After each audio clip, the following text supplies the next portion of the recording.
Dan kalau seorang suami bisa melindungi istri dan anaknya dengan baik, maka dan dia sampai terbunuh pun, kata Nabi SAW, dan termasuk orang yang mati syahid adalah orang yang membela kehormatan keluarganya, istri dan anaknya.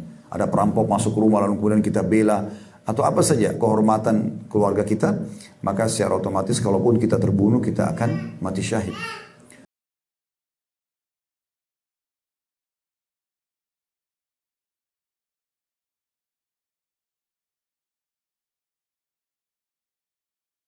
Assalamualaikum warahmatullahi wabarakatuh. Alhamdulillah, lisan kita selalu memuji Allah Sang Pencipta, dan kita sebagai seorang muslim sangat menyadari kalau kalimat Alhamdulillah ada kalimat penghubung antara kita dengan Sang Pencipta Allah, dan Allah menjadikan kalimat Alhamdulillah sebagai kalimat berterima kasih kepadanya, yang tentu itu menjadi penyebab utama segala nikmat yang dilimpahkan kepada kita dari udara, air, dan apapun yang merupakan fasilitas di muka bumi ini, sehingga kita bisa menjalankan roda kehidupan akan selalu dipertahankan dan juga ditambahkan. Oleh karena itu jadilah sosok muslim yang selalu membasahi lidahnya dengan kalimat ini. Selanjutnya kita panjatkan salam hormat kita kepada utusan Allah Subhanahu wa taala, Nabi terakhir, manusia yang telah disempurnakan jalur nasabnya, fisiknya, ilmunya oleh Sang Pencipta Allah, dan orang yang sudah mencapai kesuksesan dunia dan akhirat yang paling layak dijadikan sebagai contoh, dan Allah kekalkan dalam surah Al-Ahzab agar orang-orang beriman menjadikannya sebagai contoh. A'udzubillahi minasyaitonirrajim. Laqad kana lakum fi Rasulillahi uswatun hasanatun liman kana yarjullaha wal yawmal akhir wa dzakarallaha katsira. Sungguh pada diri utusan Allah Nabi besar Muhammad sallallahu alaihi wasallam ada suri tauladan yang baik. Kita disuruh ciplak hidupnya, seluruh pola makan, minum, tidur, bergaul, apa saja kita mengikuti Nabi Muhammad SAW. Bagi orang yang ingin bertemu dengan Allah, ingin masuk ke dalam surga di akhir, dan juga ingin berzikir kepada Allah dengan zikir yang banyak. Pertama-tama saya berterima kasih pada seluruh ahli bait, tanpa satu persatu saya sebutkan, atas undangan ini. Semoga insya Allah yang diharapkan dari pengajian ini sesuai dengan targetnya, dan semoga Allah ikhlaskan niat kita. Saya duduk di sini bukan karena lebih pintar atau ingin menggurui, tapi kita menjalankan firman Allah Subhanahu wa taala, "Wa dzakir fa inna dzikra tanfa'ul mu'minin." Saling memberikan peringatanlah, karena peringatan sangat bermanfaat bagi orang-orang beriman. Juga sabda Nabi sallallahu alaihi wasallam, "Ad-dinun nasihah." Agama ini semua isinya nasihat, untuk saling memberikan peringatan. Kalau itu perbuatan yang baik, maka kita saling dukung-mendukung. Kalau itu perbuatan yang buruk, maka kita saling mengingatkan agar jangan sampai terus dalam pelanggaran dan kesalahan tersebut. Jadi kalau seandainya Anda sedang mendengarkan sebuah penyampaian agama, maka lihat apa yang disampaikan, tidak perlu melihat siapa yang menyampaikan. Kalau itu benar, kalau Allah, kalau Rasul, Allah berfirman, Rasulullah SAW bersabda, diambil. Siapapun yang berbicara, kalau dia menyampaikan hal-hal yang jauh dari agama Allah Subhanahu wa taala, bahkan mengajak untuk maksiat kepada Allah, tentu kita tidak mendengarnya dan menjauhi. Baik teman-teman sekalian, juga saya perlu sampaikan, majelis ilmu seperti ini penting untuk selalu dijaga, baik itu sesama keluarga, kerabat, tauladan, karena memang keutamanya besar sekali. Kata Nabi SAW, tidak ada orang yang berkumpul mempelajari ayat-ayat Allah kecuali akan turun malaikat membawa rahmat dari langit. Juga dalam hadis yang lain, ini saya mengajak diri saya dulu, kemudian teman-teman sekalian, juga para sepuh kita tanpa menggurui. Sabda Nabi SAW dihasankan oleh para ulama hadis, siapa yang keluar dari rumahnya ingin menuntut ilmu, dia ikhlas karena Allah, maka dia seperti mujahid di jalan Allah. Dalam riwayat lain, dia akan mendapatkan pahala haji yang lengkap. Jadi sudah duduk nyaman, kita mendapatkan ilmu, dapat pahala haji. Asal kita ikhlas karena ingin menuntut ilmu. Dan kelebihan kita belajar ilmu agama ini, teman-teman sekalian, sebanyak apapun kita menampung ilmu itu, tidak akan mengambil ruang yang luas dari diri kita. Kalau seandainya kita belajar agama, misalnya kita duduk dalam majelis begini sejam, terus kemudian kepala kita menjadi lebih besar 2 kali lipat, 2 kali majelis ta'lim mungkin lebih besar lagi, mungkin sulit kita untuk belajar agama. Tapi sama sekali tidak mengambil ruang. Ya, kita memiliki memori di otak yang bisa menampung semua apa yang harus kita pelajari dari ilmu agama ini. Termasuk menghafal Al-Quran pun 30 juz dengan maknanya, dengan tafsirnya. semua hadis-hadis Nabi SAW yang jumlahnya sudah jutaan, juga itu tidak akan pernah mengambil uang yang banyak. Tapi ilmu agama ini kalau kita pelajari, manfaatnya besar sekali. Dia seperti bodyguard buat kita. Karena setiap kali kita mau melakukan satu aktivitas, maka ilmu agama akan mengatakan itu boleh atau tidak. Mau makan, mau bergaul, mau bekerja, mau apa saja, kalau kita memiliki ilmu agama, maka ilmu agama itu akan mengatakan ini boleh atau ini tidak boleh, ini halal atau tidak. Jadi kita selalu seperti terawasi dengan sendirinya. Makanya dalam satu statement ulama salaf, ya, mereka mengatakan atau beliau mengatakan, belajarlah ilmu karena ilmu itu akan menjagamu. Beda dengan harta, kamu sibuk akan menjaganya. Jadi ilmu itu luar biasa manfaatnya. Dengan duduk sejam, setengah jam, sekarang alhamdulillah dengan media ada, itu bisa kita pelajari walaupun tidak sedang ketemu tatap muka seperti ini offline, kita masih bisa online, gitu kan.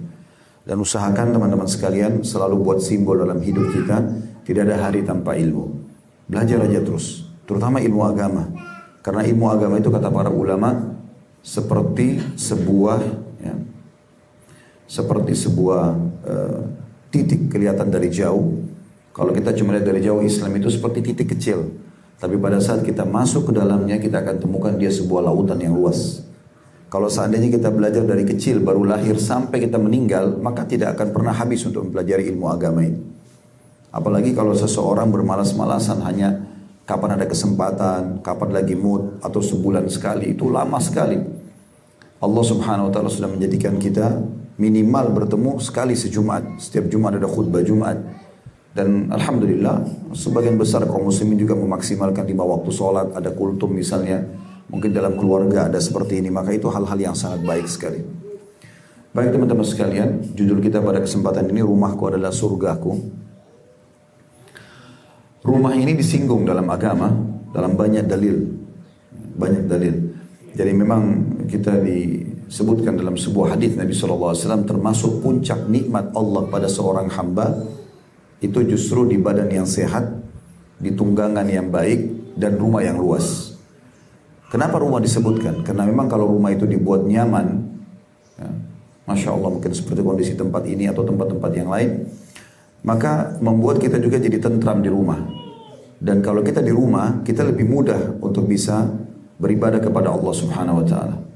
Bagi wanita misalnya kata Nabi SAW dalam sebuah hadis, paling dekatnya seorang wanita pada Tuhannya justru pada saat dia di rumahnya. Dalam riwayat lain, di tempat tertutup dari rumahnya. Artinya dia sibuk dengan aktivitas rumahnya saja sudah bernilai pahala di sisi Allah Subhanahu wa Ta'ala.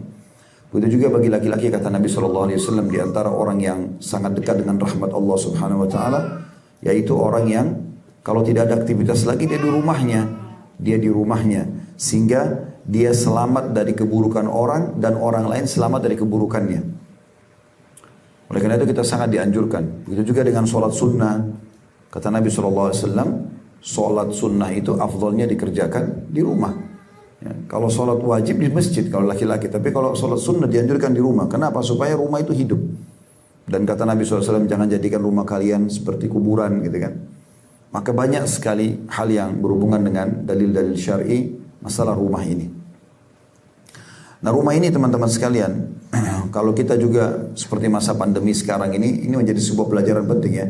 Maka kita harus lebih banyak mengisolasi diri di rumah. Sebenarnya ini bagian daripada syariat. Bahkan berhubungan dengan masalah corona ini ada hadis Nabi SAW, siapapun yang sedang berada di satu lokasi yang sedang tersebar wabah, ya corona ini wabah, terhitung wabah.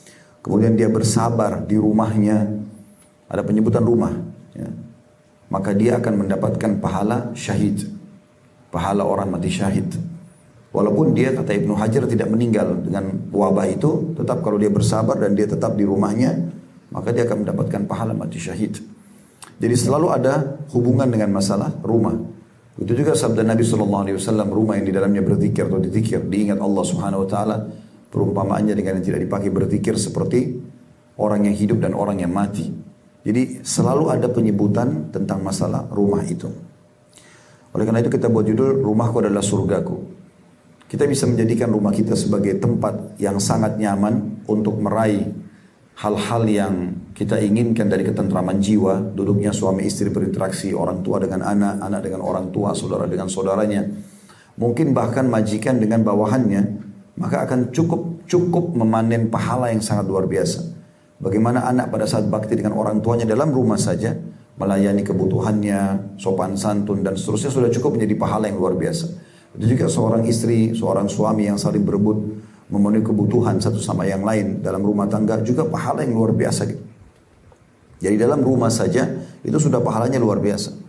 Bukan cuma kepada orang-orang yang punya kewajiban tadi kita berikan seperti orang tua kita patuhi, anak yang kita didik, suami istri yang saling memenuhi kebutuhan, bahkan pembantu rumah tangga, mungkin kalau kita juga supir, kita berbuat baik sama mereka juga pahala. Bahkan Nabi SAW mengatakan berikanlah mereka makan apa yang kalian makan, berikan pakaian apa yang kalian kenakan gitu. Bagian daripada syariat Allah Subhanahu wa ta'ala. Jadi kita bisa menjadikan itu sebagai ajang kehidupan ketentraman kita. Kita juga bisa berkreasi, rumah itu bisa ditata, dibersihkan dan segala macam. Begitu juga kalau kita ingin menjadikannya sebagai ajang akhirat. Artinya kita bisa mendirikan sholat malam, kita bisa mengadakan majelis ilmu, kita bisa melakukan banyak hal berhubungan dengan masalah rumah ini. Jadi sebenarnya yang kita bisa ambil dari pelajaran pandemi ini memang tinggalnya orang di rumah atau lebih banyak di rumah dan jarang keluar itu bagian daripada agama kita juga sebenarnya. Jadi kita keluar pada saat memang ada hajat. Kalau dalam syariat Allah Subhanahu wa ta'ala kita dianjurkan keluar rumah pada saat ada kebutuhan dan bukan keinginan. Karena kalau kita selalu ingin mengikuti keinginan kita maka tidak akan pernah habis. Tapi kebutuhan, kalau kita butuh, kita mau kemana maka kita selesaikan. Setelah itu kita kembali lagi ke rumah kita. Jadi memang seperti itu gambaran dalam syariat Allah Subhanahu wa ta'ala. Baik, kita akan coba masuk lebih dalam tentang masalah bagaimana menjadikan rumah itu sebagai surga sebenarnya. Teman-teman sekalian, yang jadi tolok ukur dalam masalah rumah itu tentram atau tidak kembali kepada dua hal. Bagaimana keadaan individu yang ada di situ dan bagaimana sistem yang diterapkan di dalamnya. Kalau suami istri misalnya yang merupakan individu yang ada di situ, orang tua sama anak-anak dengan orang tua, majikan sama bawahannya, semuanya memahami tentang fungsi dan tugas masing-masing, maka dipastikan itu adalah perangkat pertama yang akan membuat rumah itu menjadi surga. Misal contoh, saya misalnya sebagai seorang suami, pada saat saya memahami bagaimana tugas saya dalam rumah tangga dan saya jalankan maksimal, saya tahu ini adalah sebuah ibadah yang Allah perintahkan kepada saya, maka saya tentu akan terus menjalankan penaungan, perlindungan, memberikan nafkah dan seterusnya kepada istri. Begitu juga dengan istri.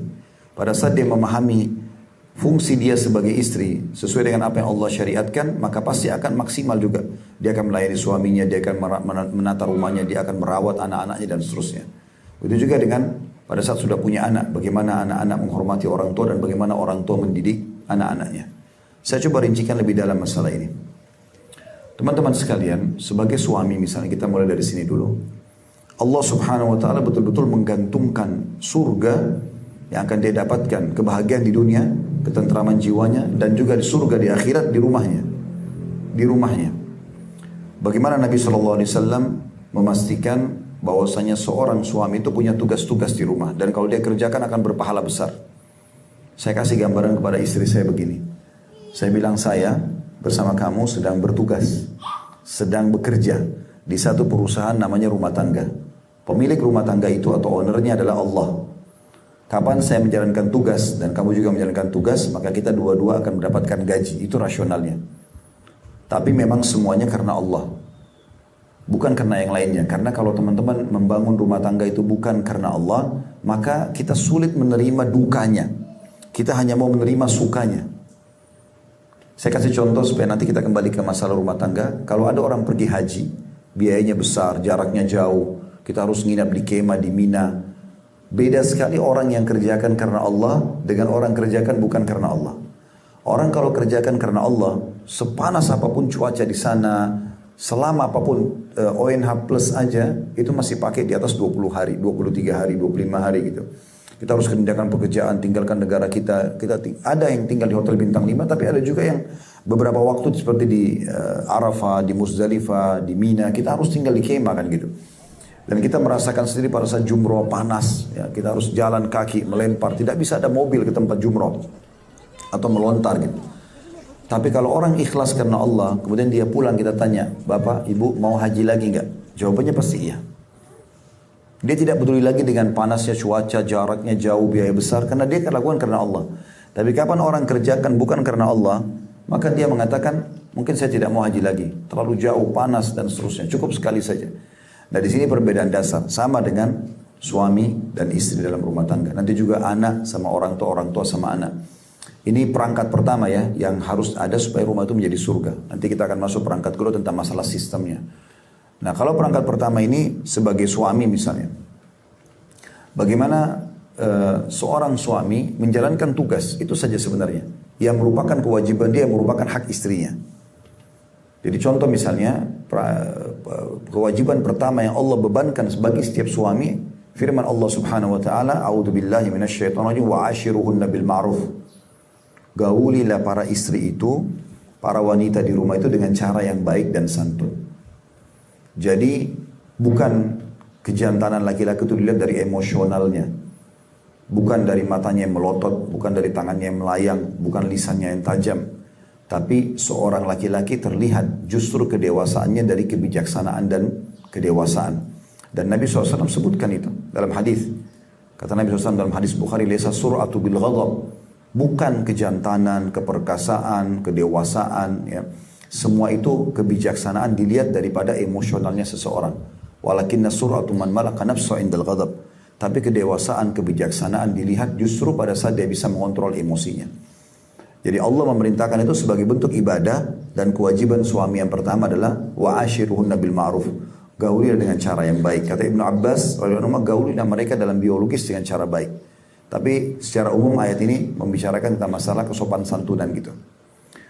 Ya, kemudian Nabi SAW menggambarkan, beliau mengatakan orang yang paling baik diantara kalian adalah orang yang paling baik akhlaknya, yang paling dicintai Allah, paling besar pahalanya, paling layak jadi teman, jadi pasangan itu adalah orang yang paling baik akhlaknya. Lalu kata Nabi SAW, dan tolok ukur seseorang itu baik akhlaknya justru baiknya pada istrinya. Jadi disebutkan dalam masalah itu, dan Nabi SAW mengatakan, dan ketahuilah aku orang yang terbaik dengan istrinya. Nabi SAW selalu bermuamalah dengan cara baik, tidak harus menghadapi semuanya dengan emosional. Nabi pernah marah, tapi bedakan antara orang tegas sama orang keras. Kalau orang tegas, ini boleh, ini nggak boleh, ini saya suka, ini saya tidak suka. Tapi bukan dengan keras, keras tidak akan menyelesaikan permasalahan. Apalagi diikuti dengan emosional, karena akan buyar semua ide, akan melotot mata, lisan kita jadi tajam, tangan kita akan melayang, dan ini akan terjadi pelanggaran agama. Maka ini kewajiban pertama suami yang harus difahami. Ya. Namun sebelumnya ada yang saya lupa tadi, teman-teman sekalian, tanpa menggurui teman-teman yang sudah sepuh, mungkin lebih tua dari saya pun di sini, tapi ada satu hal yang saya lihat luput dari banyak rumah tangga kita di Indonesia. Yaitu mereka menikah bukan karena Allah. Maksudnya begini, banyak orang di antara kita menikah karena orang tuanya yang suruh, karena suka, karena faktor umur, karena faktor lingkungan. Semua ini teman-teman harus diubah. Kalau ada yang hadir di sini niatnya awal menikah karena itu semua, harus diubah niatnya. Niatnya karena Allah dan Rasulnya perintahkan. Jadi kalau kita niat karena ini ibadah, kita berada di sebuah bahtera namanya rumah tangga, yang apapun kita lakukan kita akan bernilai ibadah. Saya kasih contoh, kita kalau lagi puasa Ramadan, pada saat kita niat karena Allah, mau lakukan puasa karena ibadah, mulai sahur sampai terbenam matahari, apapun yang kita lakukan, kita lagi duduk, kita lagi jalan, kita lagi ngobrol, tetap kita berada di bahtera puasa. Jadi kita sedang ada di sebuah fasilitas ibadah gitu, iya, pahala. Nah sama dengan rumah tangga, mulai kalimat akad nikah sampai kita meninggal dunia, maka itu semuanya adalah ajang pahala, tapi syaratnya harus kita niatkan karena Allah Subhanahu wa taala.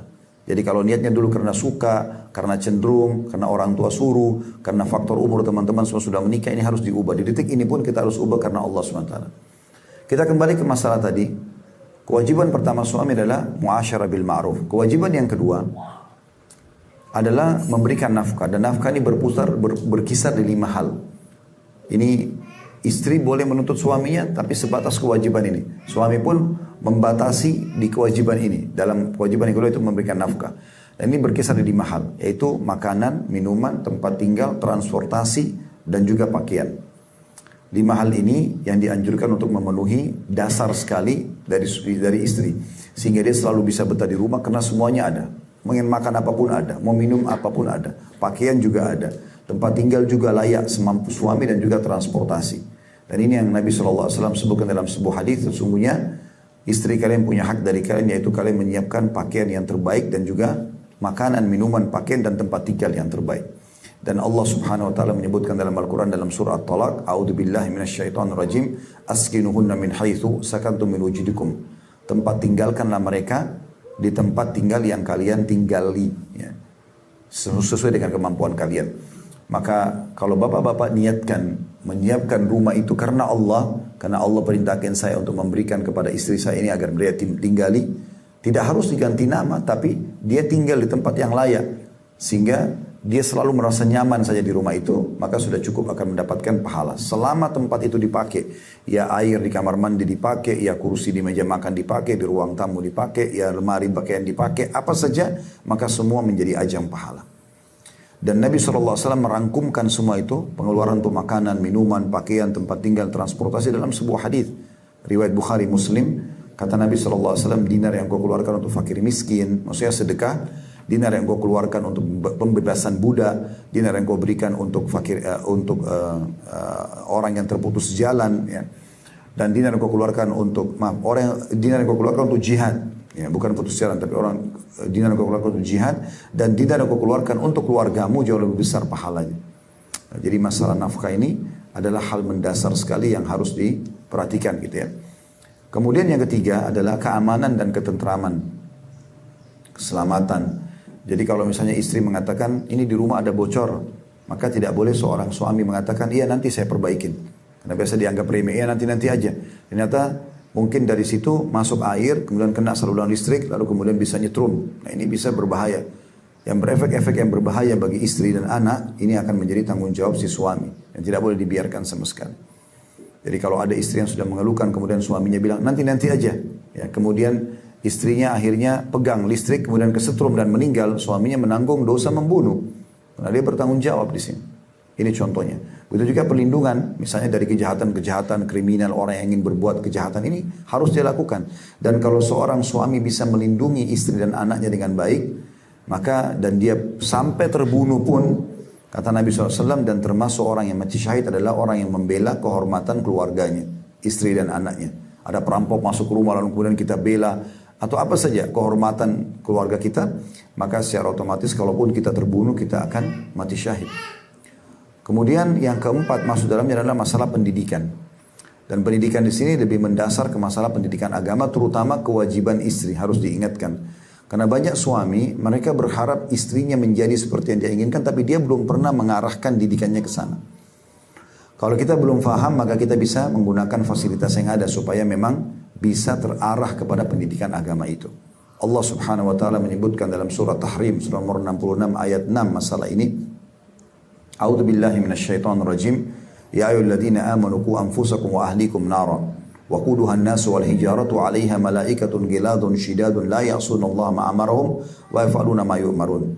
Hai orang-orang beriman, selamatkan dirimu dan keluargamu dari api neraka. Bagaimana bisa selamat dari api neraka? Dengan pendidikan agama. Gak mungkin tidak. Ajarkan kepada dia tentang mana yang haram, mana yang halal. Kalau tidak tahu, kita bisa hadiahkan buku, kita bisa perdengarkan ceramah, kita bisa biarkan dia membuat majelis ilmu di rumah. Allah mengatakan selamatkan dirimu dan keluarga dari neraka yang bahan bakarnya dari manusia dan batu. Yang bahan bakarnya dari manusia dan batu dan dijaga oleh malaikat yang kasar, yang keras.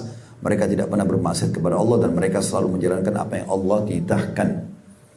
Nah, ulama mengatakan ayat ini menjelaskan tentang adanya kewajiban suami memberikan perlindungan dan pendidikan, ya, terutama berhubungan dengan masalah agama. Kemudian juga saya akan sisipkan di sini masalah mengenal karakter istri atau karakter wanita. Nanti kita akan masuk juga ke masalah istri. Ya. Kalau Allah Subhanahu Wa Taala sudah menciptakan wanita itu dominan perasaan, dan kita sebagai laki-laki harus bisa memahami masalah ini. Perasaan itu lebih peka dan sensitif gitu. Contoh misalnya, kalau saya sama teman-teman bapak-bapak di sini atau adik-adik laki-laki di sini, kita naik mobil, kemudian ban mobil kita pecah. Maka laki-laki itu dominan akal. Akal itu maksudnya masalah solusi. Selalu begitu, ada masalah solusi. Makanya Allah angkat dari laki-laki dan perempuan, laki-laki jadi pemimpin karena Allah dominankan akal di situ. Kalau perempuan, kalau dia misalnya ban mobilnya pecah, dia turun dari mobil, mungkin dia masih pakai perasaan, dia akan berpikir kenapa ini pecah. Lama berpikir baru kemudian memikirkan solusinya. Itu sudah tabiat, bawaan. Gitu. Maka saya kalau misalnya janjian sama seorang teman laki-laki, kemudian saya telat, anggaplah saya janjian jam 1 siang. Tapi ternyata saya telat, 1:30 saya baru datang. Saya gampang kalau sama laki-laki saya cuma mengatakan, maaf tadi saya telat, ayo kita jalan sekarang. Dia juga akan simpel, oh iya ini telat pakai akal, berarti solusinya sudah, oke sekarang jalan. Tapi kalau sama perempuan tidak akan seperti itu. Kapan kita janjian jam 1, dia udah nunggu, kemudian 1:30 kita baru datang, lalu kemudian kita masuk rumah lalu mengatakan, ayo kita jalan sekarang, dia tidak mau karena dia rasa perasaannya sudah tercoreng. Ya. Jadi mungkin berbeda, kita duduk, mungkin ngobrol dulu baik-baik, ngerayu, ya. Itu sudah umum. Ini mengenal karakter penting. Maka kita akan mengatakan, maafin tadi saya telat begini-begini, saya tidak akan ulangi insya Allah. Itu akan lebih menyentuh baru kita bisa jalan. Kalau tidak maka tidak akan berjalan. Itu kan mengenali karakter. Ini karakter yang positif. Ada karakter positif yang lain, yaitu perempuan mudah untuk memaafkan. Itu sudah karakter bawaan secara umum. Dan ini hal yang baik gitu dalam agama. Seperti contoh misalnya, ini kita tidak berharap, tapi kalau terjadi. Di luar sana misalnya ada orang, suaminya na'udzubillah melakukan perbuatan haram. Selingkuh misalnya, haram. Kemudian istrinya tahu dan istrinya marah. Pada saat dia bicara baik-baik, dia merayu istrinya, dia mengatakan maafin saya tidak akan ulangin sekali. Dia berjanji, lebih mudah memaafkan. Beda sekali dengan laki-laki. Kalau laki-laki itu punya karakter sulit memaafkan. Apalagi kalau sesuatu yang besar gitu. Kalau kita balik kasusnya, kalau istri yang selingkuh, kemudian suami temukan, itu nggak semudah itu bisa memaafkan. Itu karakter bawaan. Maka mengenali karakter pasangan penting, gitu kan. Kemudian ada beberapa karakter yang negatif, kita berharap tentu ibu-ibu kita atau akhwat kita di sini bisa memperbaiki masalah ini. Karena ini juga ada karakter bawaan, tapi dalam agama dianjurkan untuk diluruskan. Seperti kasus tanda kutip, biasa suka dendam, ya. Dan mengingat-ingat sebuah kesalahan, sehingga rumah tangga tidak harmonis. Manusia bisa berbuat salah, ya. Tapi seperti misalnya contoh Nabi Adam alaihissalam, Nabi Adam berbuat salah. Nabi Adam sudah lihat malaikat, sudah lihat surga, tapi dia masih berbuat salah. Lalu dia bertobat kepada Allah, gitu kan? Kita menikah dengan manusia pasti punya kesalahan. Tapi kadang-kadang kita tidak sadari masalah ini. Nah, contoh misalnya terjadi pertengkaran antara suami istri. Ributlah mereka di WA misalnya begini dan begitu, ya seperti umumnya terjadi. Pada saat mereka sudah baikan, umumnya mungkin saya sama bapak-bapak di sini, karakter laki-laki itu kan tadi saya bilang dominan akal. Masalah solusi. Jadi kalau masalah sudah selesai, kita sudah tidak pikirkan lagi, itu kita akan pindah ke permasalahan yang lain. Karena masih banyak harus dikerjakan gitu. Maka mungkin WA-WA istri akan dihapus. Karena dianggap sudah selesai. Tapi umumnya wanita tidak menghapus apa yang terjadi dalam pertengkaran itu misalnya. Lagi duduk 1 tahun kemudian, duduk sama-sama tenang-tenang, kemudian tersinggunglah permasalahan itu. Lalu kemudian dia mengatakan, kan kamu pernah buat ini. Mungkin kita bilang, yang mana? Ini buktinya. Nah, masih disimpan. Nah, ini karakter yang harus diubah ini. Tanda kutip ya, harusnya kita selalu membuka lembaran baru. Ada pesan penting dalam rumah tangga teman-teman sekalian. Ta'aruf atau kenalan, ya, yang sebenarnya justru setelah kita akad nikah. Kalau yang awal sebelum kita menikah itu kayak biodata segala macam, itu pembukaan ta'arufnya, pembukaan kenalan. Ta'aruf yang sebenarnya mulai akad nikah sampai saya meninggal atau istri saya meninggal. Makanya jangan heran setelah 10 tahun berumah tangga, 20 tahun berumah tangga, mungkin satu waktu dari Jakarta kita ke Semarang. Lalu kemudian istri kita pernah juga ke Semarang waktu dia masih gadis misalnya. Lalu kemudian kita lewat di satu restoran, lalu dia mengatakan, ini restoran favorit saya. Padahal sudah 10 tahun atau 20 tahun menikah. Mungkin kita bilang, loh kok kamu baru bilang? Terus dia bilang, oh iya saya juga baru ingat. Itu umum.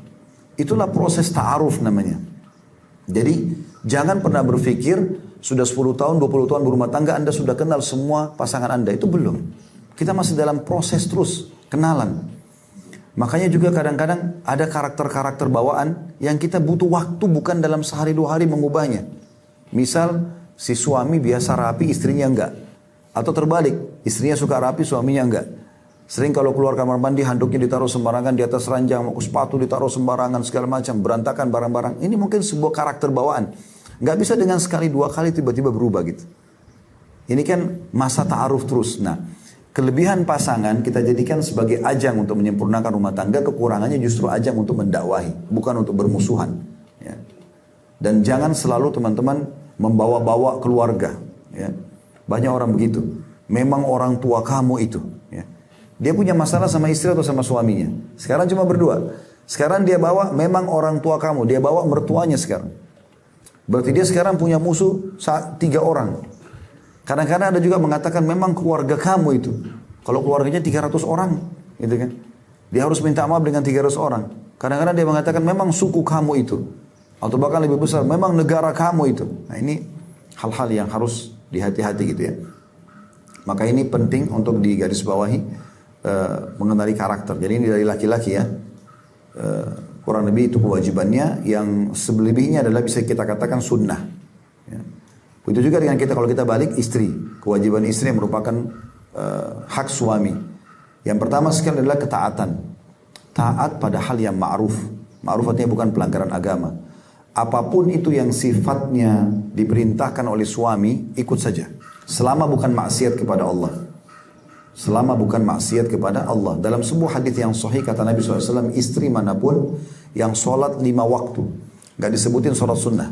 Jadi cuma subuh, duhur, asar, maghrib, isya. Kalau ibu-ibu dan akhwat kita di sini menambah dengan sholat qobliyah, sholat duha, sholat malam itu sudah luar biasa. Tapi sholat 5 waktu saja dia jaga. Kemudian berpuasa Ramadan. Tidak disebutin puasa Senin Kamis, puasa-puasa sunnah. Cuma puasa Ramadan. Yang wajib saja. Kemudian yang ketiga dia mentaati suaminya pada hal yang ma'ruf. Artinya temani saya ke sini, temani saya duduk, diajak biologis, diajak keluar, diajak selama bukan maksiat dia ikut. Maka pada saat dia meninggal, Allah akan memberikan dia kesempatan memilih dari 8 pintu surga yang mana dia ingin masuk.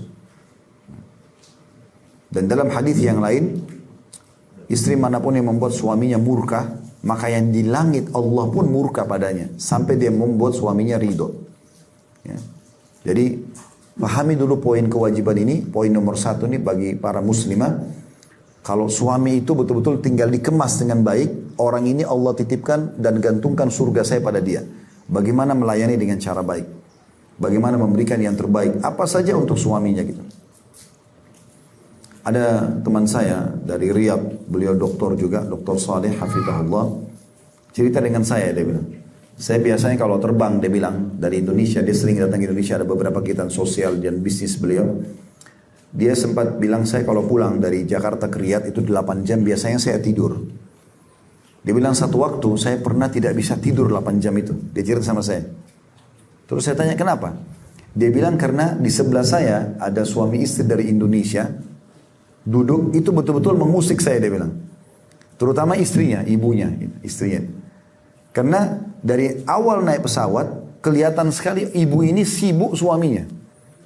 Apa saja, bahkan suaminya matanya kemana, dia udah tahu suaminya mau apa. Diambilin air, dilayani. 8 jam gak tidur ibu itu. Dia bilang, saya belum pernah lihat ada perempuan seperti itu. Semua yang dia pikirkan adalah suaminya. Sampai turun lagi, sampai turun ke bandara Riyadh gitu. Sampai dia sempat bercanda sama saya. Dia bilang, kalau begini wanita Indonesia, saya mau nikah sama orang Indonesia gitu.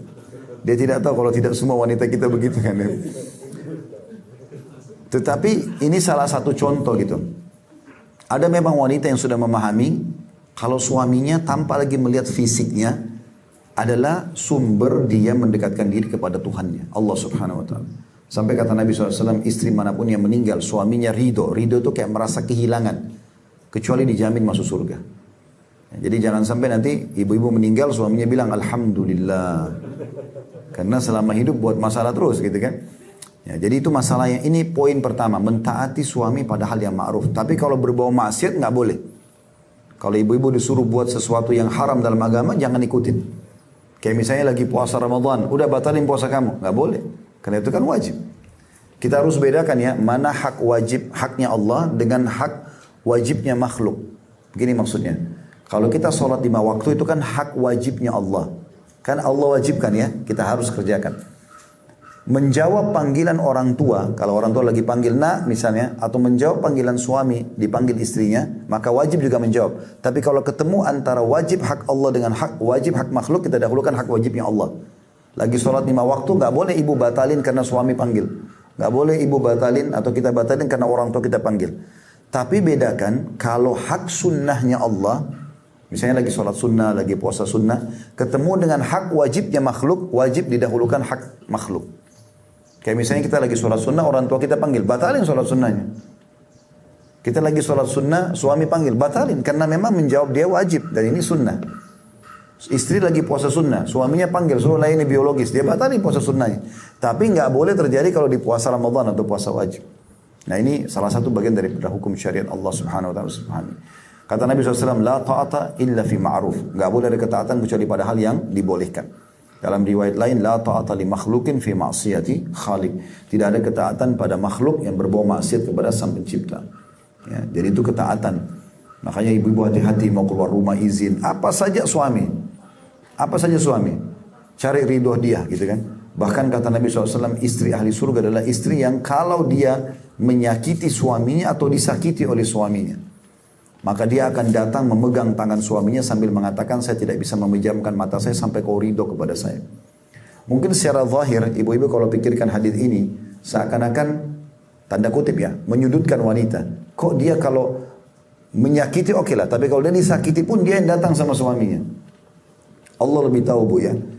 Kalau penciptanya Allah, pencipta kami laki-laki adalah Allah. Allah lebih tahu. Laki-laki itu kalau ibu makin merendah dengan dia, mengalah, maka yang ada yang muncul sifat kepemimpinannya. Dia akan lebih menaungi. Beda dengan perempuan gitu. Maka Allah lebih tahu. Kalau laki-laki, saya sama bapak-bapak di sini memang Allah ciptakan kulit kami ini memang untuk menghadapi matahari, nagih utang, sholat berjamaah, ngantar jenazah, jihad, memang tuh di luar gitu. Jadi kami sebenarnya tidak butuh sunblock, nggak butuh hand body, nggak butuh segala macam. Ya. Ini memang Allah sudah ciptakan begitu. Dan orang kalau di luar, maka sifat defense-nya lebih kuat, pertahanan.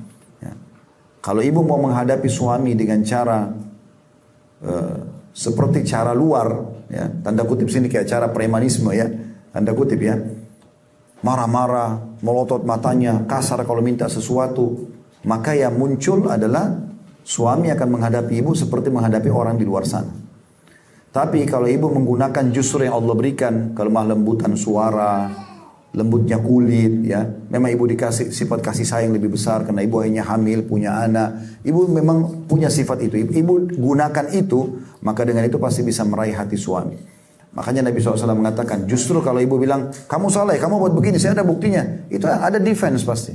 Umumnya begitu. Tapi kalau ibu mengatakan tadi, kalau saya ada salah, maafin saya. Maka pasti suaminya akan mengatakan, enggak, saya yang salah. Saya sudah lakukan seperti ini. Karena dia merasa dihormati, itu karakter. Kalau memahami ini, maka akan sangat lebih mudah untuk menjalani rumah tangga itu. Ya.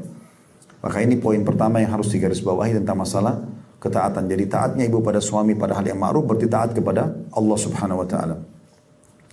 Yang kedua, ada hal yang mendasar di sini sebenarnya masuk juga di laki-laki. Tadi lupa saya sebutkan, tapi kita gabungkan saya keduanya. Salah satu hak pasangan adalah hak biologis. Ya, ini memang juga perlu disinggung. Jadi istri perlu memenuhi kebutuhan suami, suami juga memenuhi kebutuhan istri. Dan Nabi SAW menggantungkan di situ pahala yang besar. Kata Nabi SAW, fi bidi ahdikum sadaqah, di kemaluan kalian ada pahala sedekah, ada pahala yang besar. Maka seorang sahabat mengatakan, ayati ahaduna ahla walahu fihi ajr.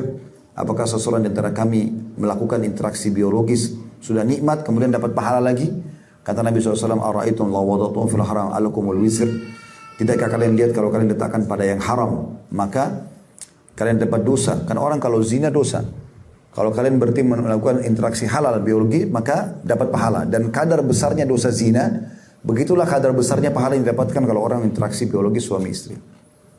Jadi ini juga termasuk hak yang harus dipenuhi. Nah, cuma memang banyak orang yang kadang-kadang tidak memenuhi maksimal dalam masalah ini. Dia tidak niatkan karena Allah subhanahu wa ta'ala. Padahal kalau dia niatkan ibadah selain dapat kenikmatan, dia dapat pahala. Juga tidak boleh melupakan doa. Karena kata Nabi SAW, siapa yang ingin interaksi biologis, dia membaca Allah jannibna minasyaitani wa jannib syaitani ma razaqtana. Ya Allah, jauhkanlah kami dari syaitan, jauhkan syaitan dari apa yang telah engkau karunia kepada kami.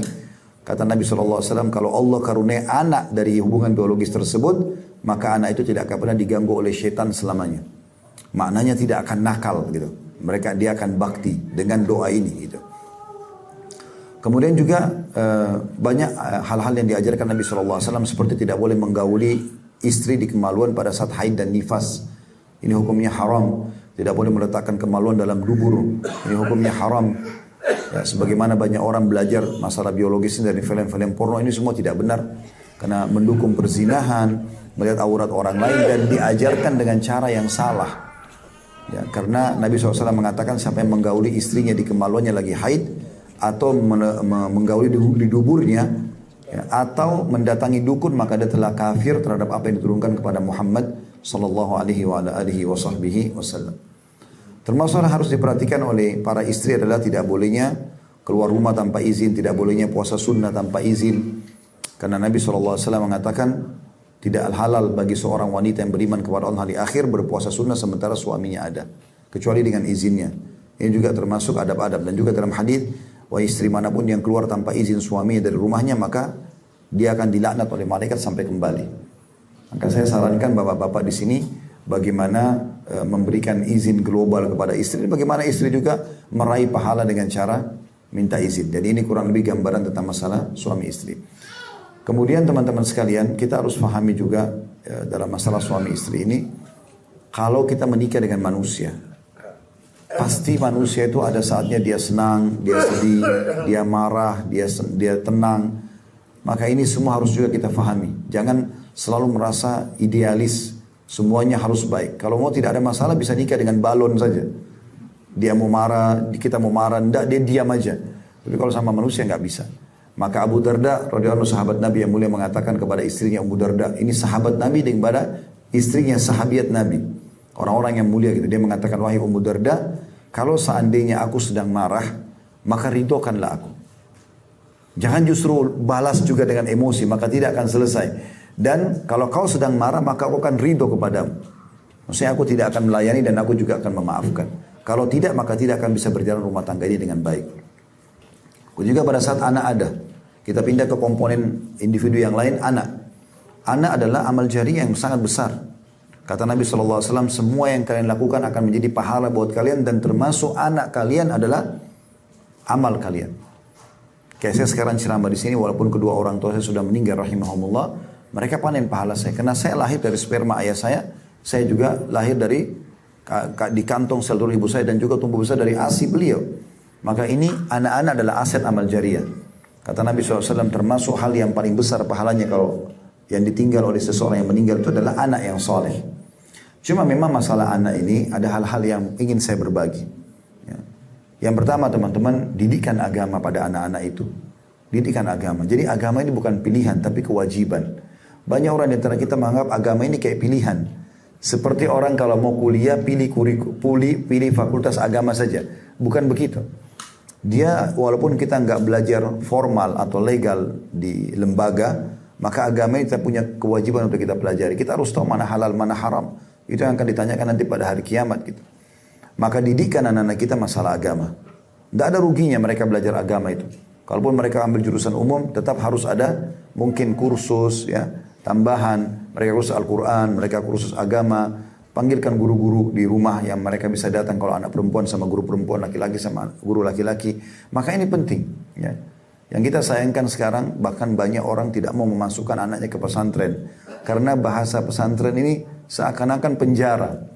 Ya, biasa orang tuanya bilang sama anaknya, kalau kau nakal nanti ayah atau ibu masukkan kau ke pesantren. Yang ditangkap oleh anaknya, pesantren ini momok yang menakutkan. Padahal di pesantren, saya pernah di pesantren. Ya, saya dengar sini Masya Allah, ternyata dari Bugis ya, Masya Allah. Saya pun orang tua saya dari Bone gitu. Ya, sama mungkin dengan Masya Allah keluarga di sini. Dan saya dulu lahir di Makassar, saya juga dulu masuk di pesantren di Makassar. Saya lihat sendiri pesantren itu bagaimana tuh masih SMP. Azan disuruh ke masjid. Tiap hari kita belajar ayat Al-Quran, hadis Nabi SAW. Itu modal dasar gitu. Nanti setelah selesai SMP, SMA atau Tsanawiyah dan Aliyah, mereka masuk jurusan lain itu gak ada masalah. Atau kalau dari awal jurusan umum, maka jangan lepaskan masalah agama. Karena itu akan mendidik anak-anak kita jadi baik gitu. Akan jadi baik sekali. Jadi ini berhubungan dengan masalah pendidikan. Jangan anggap remeh pendidikan agama. Kemudian juga yang kedua, ini yang paling baik menurut kami, idealnya ya, usahakan orang tua yang selalu menentukan tentang anak-anak. Jadi keputusan ada di tangan orang tua. Saya kasih contoh begini. Banyak orang tua, ini contoh saja, misalnya si laki-laki ini, si ayah umurnya 35 tahun, ini contoh saja. Istrinya 30 tahun misalnya. Anak dia 7 tahun, mau dimasukkan sekolah di SD. Dibawalah si anak ini ke salah satu sekolah yang menurut orang tuanya mungkin mau didaftar di sana. Mungkin ada 2-3 sekolah didatangi, anggaplah 2 sekolah. Yang satu sekolah ini dindingnya warna coklat, yang satu dindingnya warna biru misalnya. Lalu si orang tua ini suami istri datang komunikasi dengan teman-teman yang ada di sekolah situ, ya, para staf pengajar dan staf administrasinya misalnya. Lalu ditanyalah masalah kurikulum, masalah biaya dan segala macam. Setelah itu ada yang unik kadang-kadang terjadi.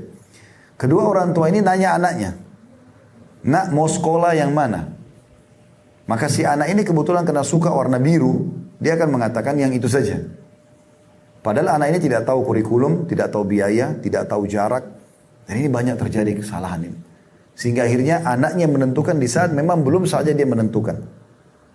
Saya melihat Allahu alam, orang tua yang berhasil itu justru orang tua yang selalu menentukan buat anaknya. Saya di rumah, saya biasakan begini. Pada saat saya beli pakaian, misalnya saya akan belikan lalu saya kasih Ina, ya.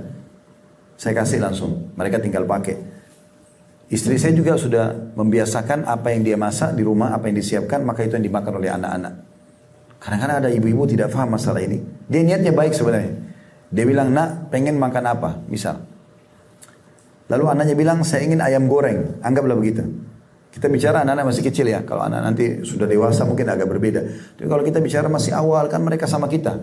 Biasanya nanti mereka pisah sama kita kalau sudah kuliah, sudah berumah tangga. Kan berarti selama itu fase itu mereka tinggal sama kita. Kalau misalnya ibu bilang, nak mau pengen makan apa? Anaknya bilang ayam goreng misalnya. Lalu ibunya bilang, baik besok ya ibu buat.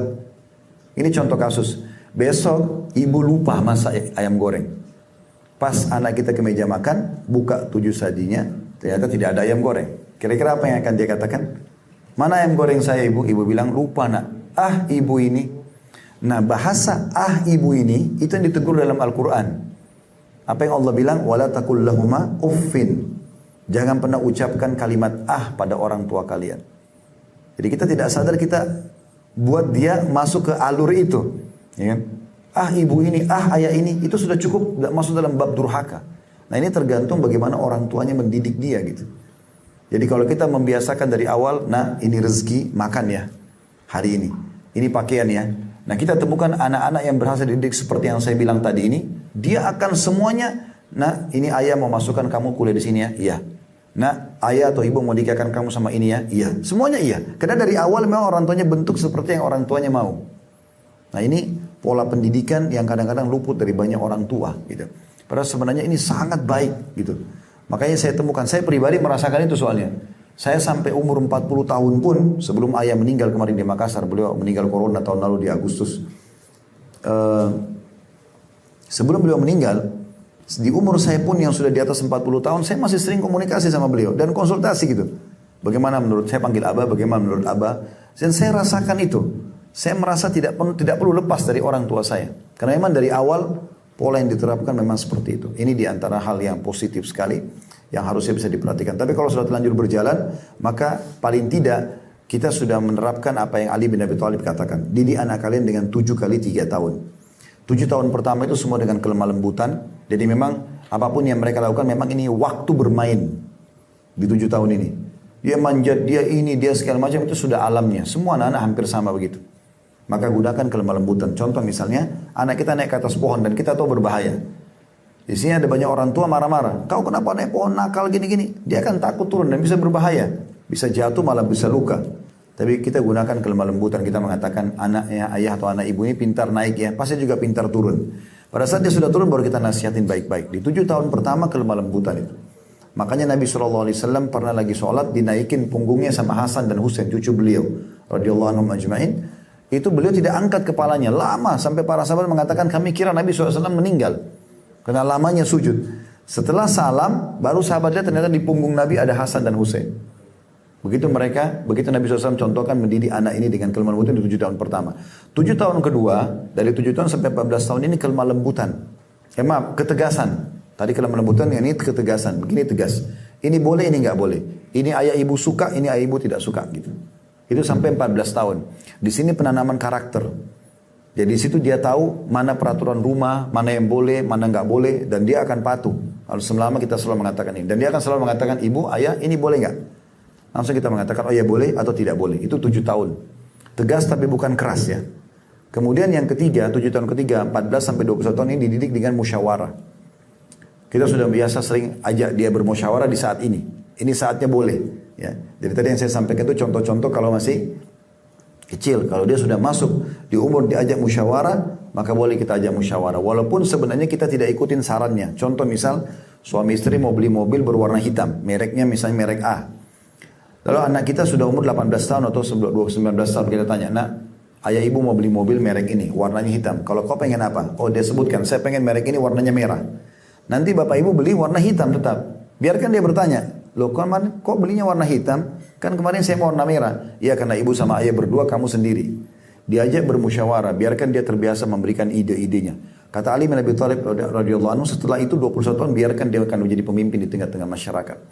Jadi kalau sudah terlanjur kita belum didik seperti ini, minimal kita lihat sekarang umurnya. Umurnya dimasuk di fase mana? Kalau 7 tahun pertama lemah lembut, 7 tahun kedua berarti ketegasan, 7 tahun ketiga berarti sudah boleh diajak bermusyawarah. Dan anak-anak ini aset amal jariah teman-teman. Apapun yang bapak ibu isi di situ, maka akan seperti lembaran putih. Itu yang terisi.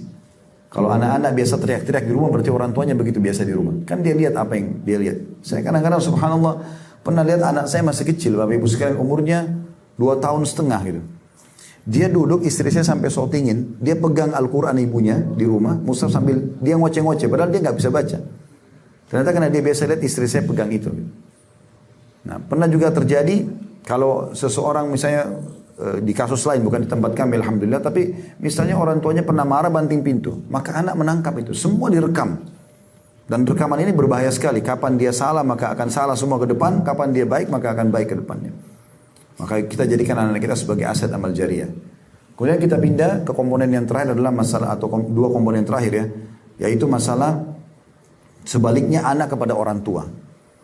Kalau kita sebagai orang tua sudah berhasil mendidik mereka terbiasa patuh dan melayani kita, apalagi faham agama, maka akan terjadi bakti kepada orang tua itu. Mereka akan hormati itu. Ya, mereka akan hormati sampai orang tua kita sudah tua pun masih dihormati dan mereka mengejar pahala. Itu karena tadi sudah ada kerangka faham agama dan juga pola pendidikan untuk menghormati orang tua yang sudah diterapkan. Ini penting ya. Kita berbeda sekali dengan orang non-muslim kalau mereka nggak penting.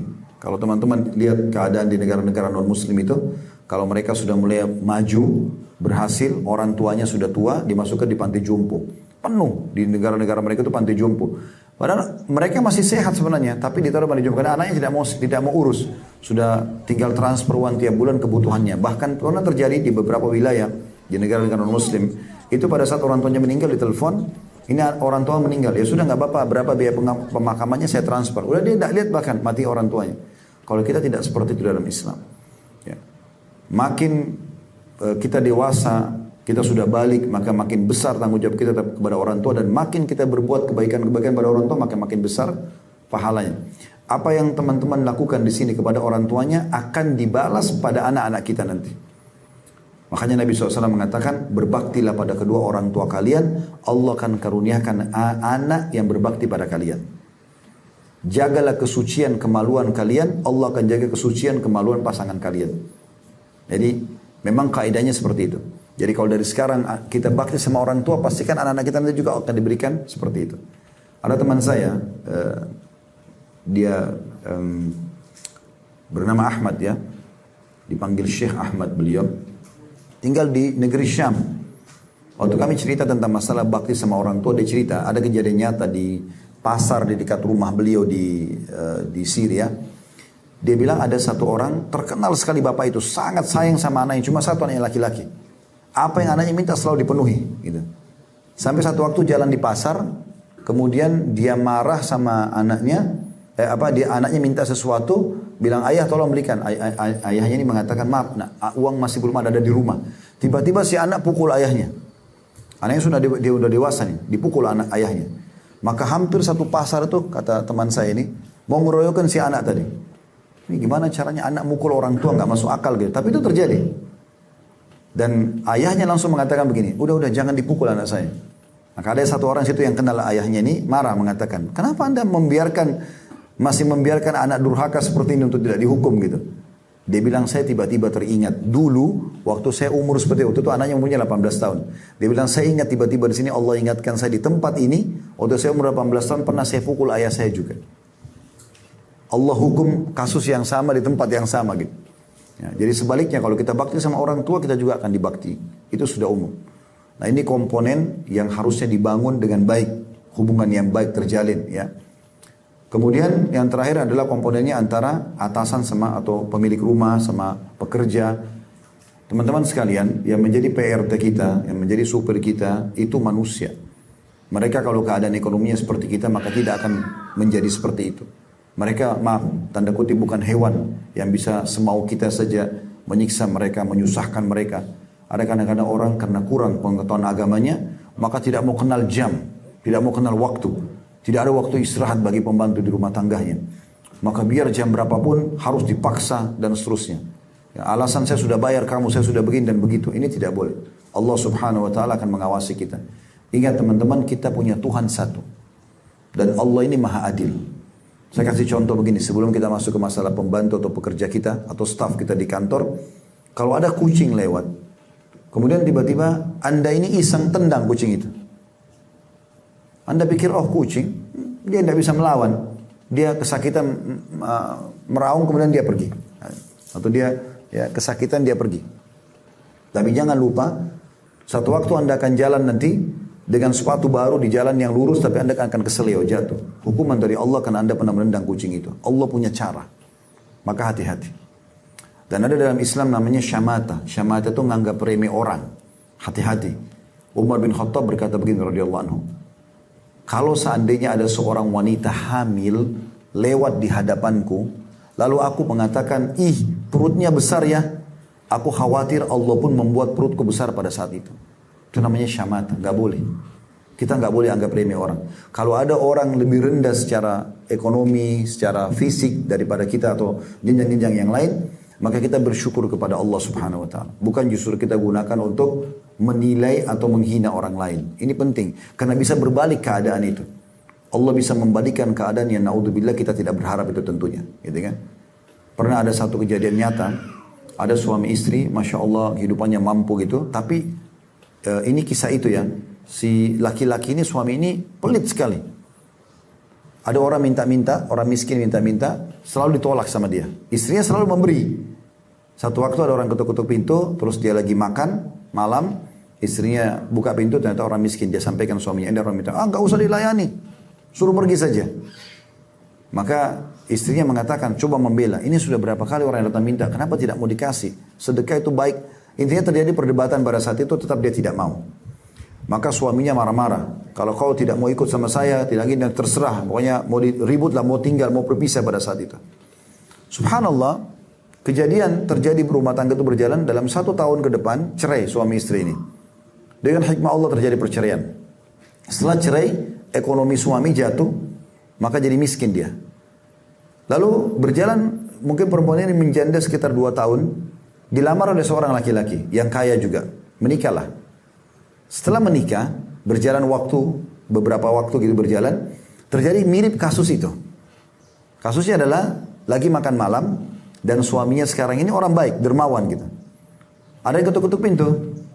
Lalu kemudian si istrinya buka pintu, dia setelah pamit sama suami, dia buka pintu. Pada saat buka pintu dia menangis. Kenapa? Karena dia lihat depan pintu mantan suaminya dulu. Jadi pengemis sekarang. Dan dia kembali ke suaminya sekarang. Dalam kondisi menangis, suaminya mengatakan, kenapa? Dia bilang ada orang yang minta-minta depan pintu. Dan itu ternyata mantan suami saya. Kata si suaminya sekarang, kasih apapun yang dia mau. Dikasih, disuruh kasih, bahkan si suaminya keluar untuk memberikan langsung. Lalu dia mengatakan di depan mantan suaminya perempuan tadi, apa Anda tahu siapa saya? Kata mantan suaminya, tidak, saya tidak tahu. Dia bilang, saya pengemis dulu yang minta berapa tahun depan rumah Anda. Anda menghina dan saya dengar menghina. Untuk apa urus orang miskin, untuk apa begini? Dan juga Anda memarah-marahi istri Anda. Pada saat itu saya berdoa sama Allah. Saya mengatakan, ya Allah berikan saya kekayaan yang buat saya tidak dihina. Dan selamatkan wanita dari keburukan dari perbuatan laki-laki tersebut. Akhirnya saya menjadi kaya dan saya nikahi mantan istri Anda. Terbalik keadaan, itu namanya syamata. Hati-hati. Jadi kalau seandainya ada orang punya kekurangan yang tidak ada pada kita, kita bersyukur sama Allah. Kata Nabi SAW, siapapun yang lihat kekurangan pada diri orang lain yang tidak ada pada dia, pincang, cadel, tuli, apa saja, punya kekurangan, kita mengatakan alhamdulillahilladzi afani mimma btala bihi. Segala puji bagi Allah yang telah menyelamatkan aku dari apa yang diujikan kepada orang ini. Wa faddalani ala katsirin mimma khalaqa tafdila, dan memberikan aku kelebihan yang banyak dibandingkan orang ini. Itu lebih baik daripada kita menghina orang lain. Karena ada orang biasa begitu, temannya cadel dicontohin, temannya pincang dicontohin, ini nggak boleh. Ini masuk dalam syamata. Bisa berbalik keadaan tadi sebagaimana saya kasih contoh. Nah, jadi keadaan teman-teman kita kembali tadi masalah PRT, tukang kebun, supir, segala mereka ini kalau keadaan ekonominya kayak kita tidak mungkin mereka seperti itu. Tapi mereka dijadikan oleh Allah Subhanahu wa taala untuk melayani kita. Kata Nabi SAW, sesungguhnya pelayan-pelayan kalian adalah orang-orang yang telah Allah tundukkan untuk memenuhi kebutuhan kalian, maka berikanlah hak-hak mereka. Berikanlah hak-hak mereka. Kita berikan pakaian. Bahkan ada orang subhanallah, pembantu rumah tangganya mungkin sudah 10 tahun sama dia, sejadahnya gak pernah dikasih. Mukena aja gak pernah dikasih. Kenapa? Tempatnya, kasurnya kotor, panas, gak ada kipas angin. Kenapa gak dimanusiakan gitu? Padahal semua itu ada pahalanya. Kata Nabi SAW, di setiap denyut nyawa ada pahala. Di setiap denyut nyawa ada pahala gitu. Dari mana kita tahu? Mungkin kalau kita berbuat baik, kita berikan makanan teman-teman sekalian, kita berikan kebutuhannya, lalu kemudian dia sholat malam, dia berdoa untuk kebaikan buat kita. Saya terapkan di rumah ini, kalau saya di rumah, saya setiap kali pulang, kalau habis beli buah-buahan misalnya, saya udah bilang sama istri saya, pertama sekali keluarkan dulu buat teman-teman yang membantu kita di rumah ini. Belum kami sentuh gitu, anak-anak pun saya masih larang gitu. Dikeluarkan langsung anggurnya, apelnya dikeluarkan. Nih, buat mereka, kita bila bahasakan ini buat kalian ya. Mereka makan, baru kemudian kita makan. Sehingga tidak terbuka pencurian makanan di rumah, tidak segala macam. Dan juga kita menghilangkan sifat pelit kita yang hanya mau kasih orang kalau sudah mau rusak, bekas-bekas, ya, berikan sesuatu yang baik. Allah menilai itu. Ada kisah yang menarik di sini, namanya Rabi ibn Haytham rahimahullah, seorang ulama tabi'in. Beliau pernah mau makan karena beliau tidak rewel di rumah, istrinya sampai tidak enak sama dia, sampai pernah masakan namanya halwa. Halwa ini zaman itu makanan mewah gitu. Bahannya mahal, buatnya susah, lama digodok. Mereka belum punya alat kayak kita sekarang untuk jadi makanan yang mewah. Penuh dengan jenis kacang-kacangan yang mahal segala macam. Dimakan oleh orang-orang tertentu.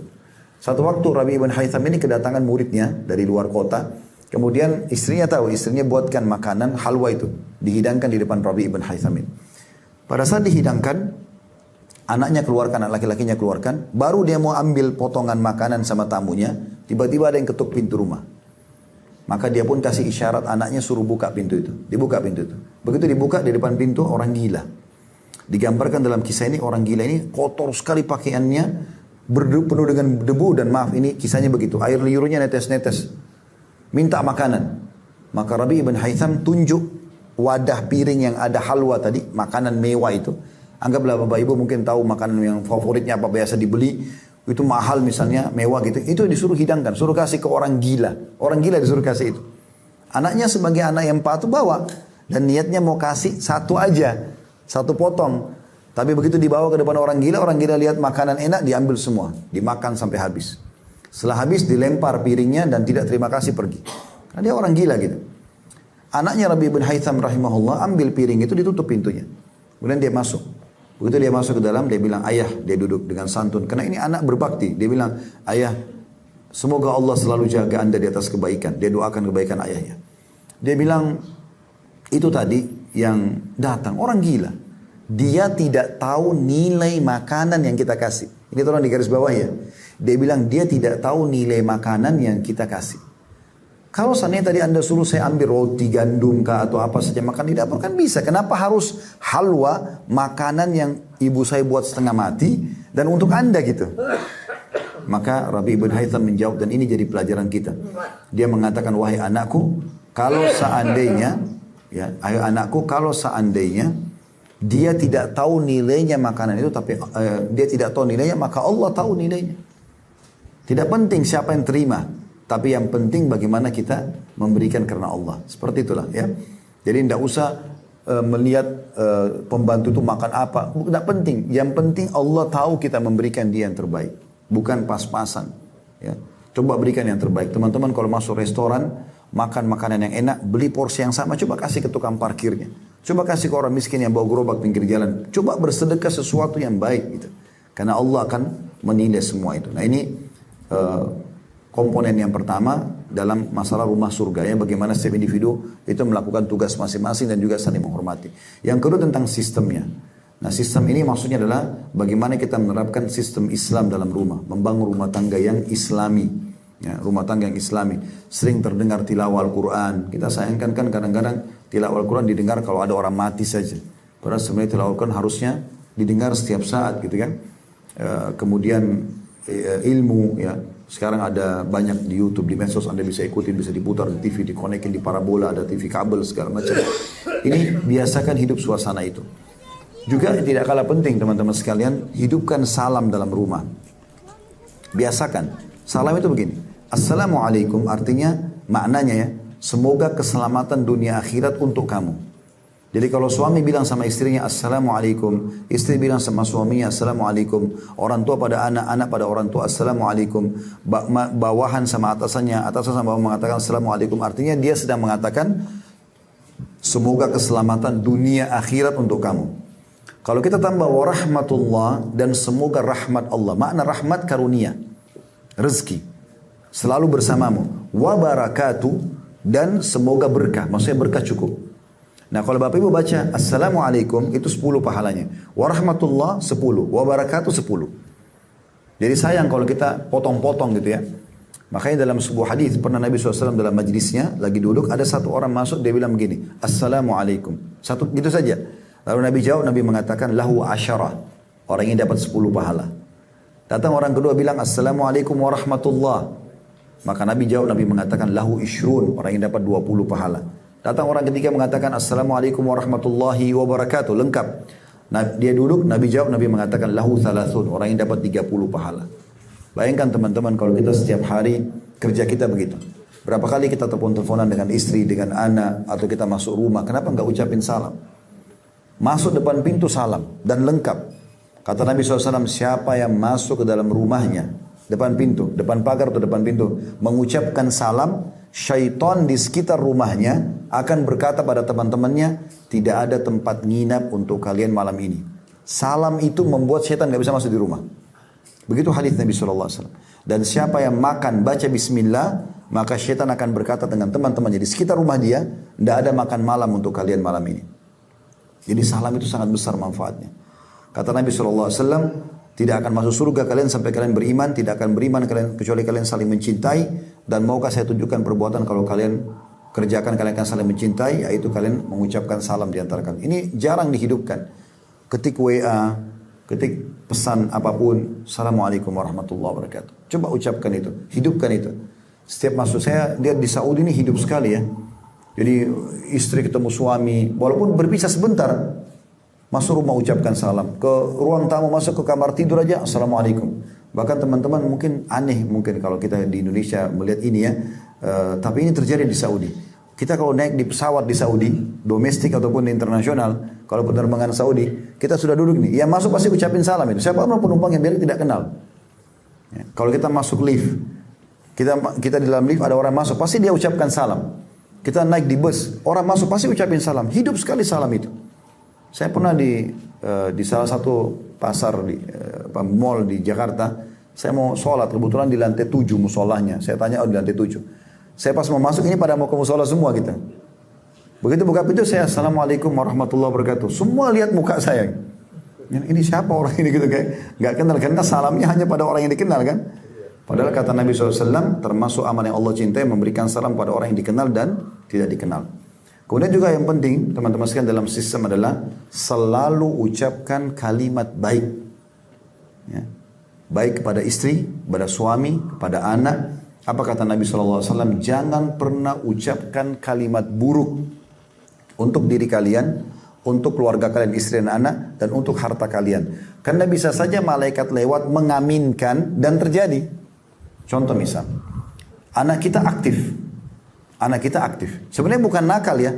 Banyak orang salah faham, dianggap nakal. Sebenarnya bukan, mungkin aktif. Lalu dia mengatakan, ini anak nakal sekali misalnya. Itu kalimat bahaya nih. Karena kalimat bisa jadi doa. Kan gitu. Lebih baik jangan. Atau suami istri ribut. Saya nyesal nikah sama kamu. Nanti jadi penyesalan benar. Nggak boleh ucapkan kalimat baik. Lebih baik kita mengatakan semoga Allah berikan hidayah, semoga Allah berikan kau petunjuk, semoga Allah angkat derajatmu. Semoga, kenapa kita nggak ganti dengan kata-kata baik? Nah ini juga perlu diperbaiki. Saya sarankan kalau ada orang, insya Allah sini tidak ada, tapi kalau ada orang yang selalu rumah tangganya bermasalah, coba diantara doa begini bilang, ya Allah aku beristighfar kepadamu pada semua kalimat buruk yang pernah aku ucapkan untuk diriku, keluargaku dan hartaku. Tapi saja mungkin dari kata-kata kita lihat diri kita di kaca, di cermin, kok saya jelek ya? Jadi jelek betul nanti dia. Padahal sebenarnya dia juga ciptaan Allah kan, maksudnya tidak perlu diucapkan masalahnya. Jadi coba hindari semua kalimat buruk. Kalau ada apa-apa, selalu bilang, Masya Allah, Tabarakallah. Ya, ini penting ya, karena ada penyakit ain juga. Penyakit ain itu penyakit hasad, iri. Kata Nabi SAW, hati-hati dengan penyakit ain atau mata panas, karena dia betul-betul terjadi. Dan mayoritas umatku meninggal karena penyakit ain. Jadi kalau ada rumah Masya Allah seperti ini, kalau ada yang datang bertamu ya, ke sahibul baitnya bilang, kalau orang bilang, oh rumahnya bagus ya, kita yang bilang, Masya Allah, Tabarakallah. Kita yang selalu bilang, anak kita lucu. Ada yang lihat, oh anaknya lucu ya. Masya Allah, Tabarakallah. Oh badannya sehat, Masya Allah, Tabarakallah. Selalu itu. Karena banyak orang tidak tahu dia kena ain. Mayoritas umatku meninggal justru karena ain. Ya. Ada orang suami istri akur, tapi kena selalu ekspos kemesraannya. Ada orang dia tidak suka, jadi kena ain, ribut. Itu terjadi sekali. Harus hati-hati. Ini sudah ada bahasan kami itu tentang masalah ain dan berbahaya sekali. Kata Nabi SAW, hati-hati dengan ain karena itu benar terjadi. Ya. Jadi jangan sampai kita memamer-mamer sesuatu. Kalau ada memang orang pas lihat ya silakan. Hindari masalah-masalah ekspos ya. Di Saudi itu ada terjadi anak kecil lucu sekali, anak perempuan itu. Dia lagi menari-menari, ibunya syuting. Diangkat di medsos. Subhanallah, 3 jam kemudian masuk rumah sakit. Sakit tanpa sebab. Orang kalau tidak tahu ain, tidak sadar ini. Saya kasih gambaran lain di Riyadh. Ada satu anak prestasi, juara terus di sekolahnya. Dari SD sampai SMA. Begitu masuk kuliah, dia selalu sama sepupunya berdua. Selalu juara dan bersaing sama sepupunya nih. Satu waktu pas masuk kuliah, tiba-tiba tanpa sebab dia bangun tidur hilang ingatan. Dan dicek sama dokter, di otaknya itu ada cairan. Itu kisah nyata. Masuk ke rumah sakit terbaik di Riyadh pada saat itu, di ibu kota Saudi. Dokter bilang ini tidak ada cara lain kecuali harus operasi, cairannya harus dikeluarkan. Ada satu orang dari keluarganya kebetulan faham agama, dia datang kepada seorang syekh. Kalau kita di Indonesia itu kiai atau ustadz gitu. Ditanya, ada kejadian seperti ini, apa saran anda? Kata syekhnya, saran saya coba cari siapa keluarganya yang kurang suka sama dia. Atau hasad, iri mungkin sama dia. Mereka telusuri, ya, ternyata ada satu tantenya. Jadi anak ini selalu sama sepupunya sekolah dan selalu sama-sama bersaing juara. Rupanya ibunya dari sepupu dia ini selalu merasa iri sama ponakannya nih. Kenapa bersaing sama anaknya gitu. Lalu mereka datangi baik-baik, kata syekhnya, kalau kita ketemu, datang baik-baik, minta air wudunya. Disuruh wudu, lalu kemudian disiram, dimandikan kepada orang yang sedang sakit itu. Mereka lakukan, disiram ke badannya orang yang kena tadi ain itu, tiba-tiba hilang cairan di otaknya dan dicek sama dokter, tidak ada lagi. Dan itu pernah terjadi di zaman Nabi Muhammad SAW ya. Ada seorang sahabat tampan sekali, kulitnya putih bersih, sampai diistilahkan seperti mirip anak gadis yang dipingit. Dan zaman dulu orang tidak ada tempat mandi dan WC dalam rumah. Zaman Nabi SAW itu orang di luar rumah. Ke padang pasir ada orang bangun WC-WC untuk mereka gitu. Jadi orang tahu ini WC-nya keluarga ini, kamar mandinya keluarga ini gitu.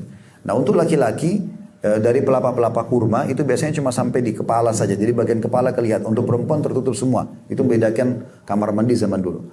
Nah laki-laki ini mandi dan pada saat dia mandi ada satu sahabat lewat. Ini orang iri sama orang yang mandi nih. Dia mengatakan, anak gadis yang dipingit saya tidak semulus kau kulitnya. Tiba-tiba pingsan. Ya, begitu hadis sahihnya, ya, tiba-tiba dia pingsan. Yang mandi tadi itu pingsan.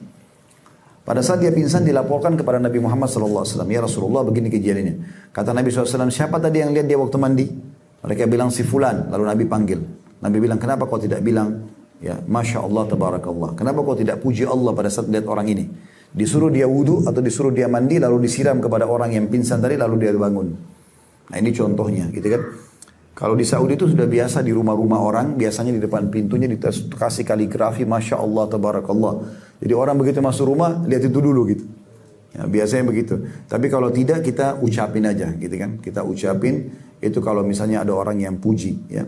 Jadi ini beberapa sistem yang harusnya memang kita jaga gitu kan. Selain daripada itu memang kita coba hidupkan ibadah-ibadah, kita sholat berjamaah, kita hidupkan zikir pagi petang ya. Tadi ada buku saya kasih itu ada zikir, insya Allah bisa dibagi ke keluarga mungkin. Ada 134 doa, di antaranya ada tulisan itu zikir pagi petang, dibaca pagi dan dibaca sore hari. Itu kalau kita sering baca, insya Allah Allah akan selamatkan kita dari segala macam mara bahaya. Allahu a'lam. Baik, ini bahasan kita insya Allah, mudah-mudahan bisa diambil manfaat dari situ. Baik, mungkin kita tutup dengan kafaratul majlis. Subhanakallahumma bihamdika asyhadu an la ilaha illa anta astaghfiruka wa atubu ilaik. Wassalamualaikum warahmatullahi wabarakatuh.